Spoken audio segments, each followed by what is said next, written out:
Best TDS for Guppies Complete Guide.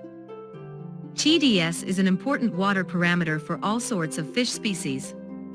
If you own a number of guppies in your personal aquarium, you might want to know what is the best TDS for your fish. In today's video, we'll talk about the best TDS for guppies, so you'll know how to set these levels. TDS is short for total dissolved solids. In other words, TDS is a number that lets you know the quantity of organic and inorganic particles present in your tank's water. TDS is measured in part per million ppm. First of all, let's see what is the range for TDS where guppies feel most comfortable in. From my experience, the best TDS for guppies is between 400 and 600 ppm. It's true, guppies can support a TDS range of 200 to 1000 ppm. However, to make sure your aquarium is best suited for guppies, you must keep the range between 400 and 600 ppm. Now that you know what the ideal levels of TDS are for guppies, let's see how does TDS affect guppies. Does TDS affect guppies? TDS will affect most fish species, meaning that guppies are no exception from this rule. How though? Guppies are a popular fish breed that will live happily in a well-cared-for fish tank. This means that TDS levels should also be taken into consideration when dealing with guppies. How does TDS affect your guppies? Usually, higher a TDS level means lower levels of oxygen in the tank. How is this possible? This happens because when TDS gets higher, oxygen will be harder to be maintained in the water. Basically, there will be less space left for clean oxygen molecules in the water. Since this is the case, your guppies will be affected directly. How? Less oxygen in the water will affect your guppies in a negative way, because breathing in the aquarium will get harder. Also, since breathing gets more complicated, other health problems could appear as well. Basically, maintaining a proper TDS level in your tank is crucial if you want your guppies to live a healthy life. To do this, first of all you must know how to measure TDS in your aquarium. Let's see how this is done. How to measure TDS. There is a simple way that people generally use to measure TDS levels in their water. The first thing you need to do is get a TDS meter. This is a digital device that will measure TDS levels in your tank instantly. How does it work?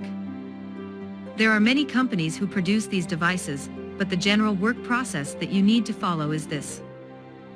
1. Measure the temperature of the water by immersing the device in the water to the maximum immersion level, usually 2 inches. 2. After measuring the temperature, set the device for measuring TDS level. This is done with the press of a button in most cases. 3. Immerse the device in the tank again like you did before. This time, it will show the exact TDS level written on the screen. As you can see, this method is easy and straightforward. Now that you successfully measured TDS in your tank, you should know how to reduce the resulted TDS level. If it's too high, this happens most of the time. How to reduce TDS in your aquarium water. To reduce TDS levels in your aquarium water, you can do at least 3 things. Let's see each of these separately. 1. Don't overfeed your fish. This method is pretty simple and easy to understand, because overfeeding will result in large quantities of organic and inorganic particles to be left in the tank. It's best to only feed your guppies as much as they can eat in about 3 to 5 minutes.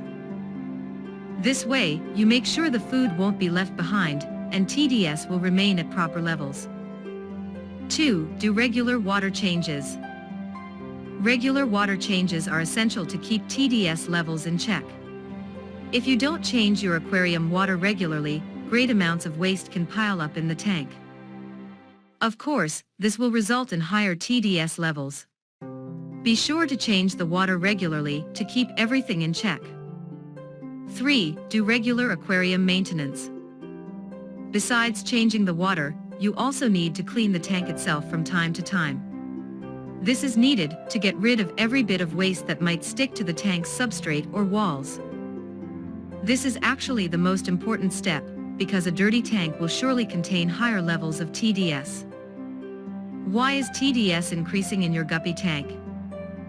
Now that you know how to take care of high TDS levels, you might be wondering, why does TDS increase in your guppy tank in the first place?